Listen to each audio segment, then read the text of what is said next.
Tinatayang mahigit 1 milyong pisong halaga ng fully grown marijuana plants ang winasak ng mga tauhan ng Benguet PNP sa matagumpay na operasyon sa bayan ng Kibungan, Benguet. Narito ang report mula kay Patrolwoman Melba Langbis. Sa patuloy na malawakang kampanya kontra illegal na droga, tinatayang 1,136,000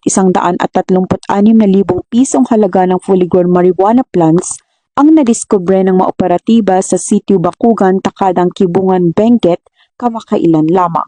Ayon kay Police Colonel Lambert A. Suerte, Provincial Director ng Benguet Police Provincial Office, ang operasyon ay nasa katuparan sa pagtutulungan ng mga operatiba sa pangunguna ng 1st Provincial Mobile Force Company, Kibungan Municipal Police Station, Regional Intelligence Division, Philippine Drug Enforcement Agency Cordillera at iba pang unit ng kapulisan.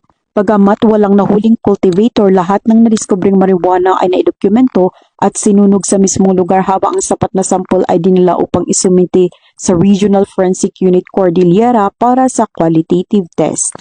Ang pagpuksang ito ng kapulisan ay patuloy na pagsuporta sa kasalukuyang administrasyon na naglayong maging illegal drug-free ang ating bansa tungo sa mas progresibong bagong Pilipinas.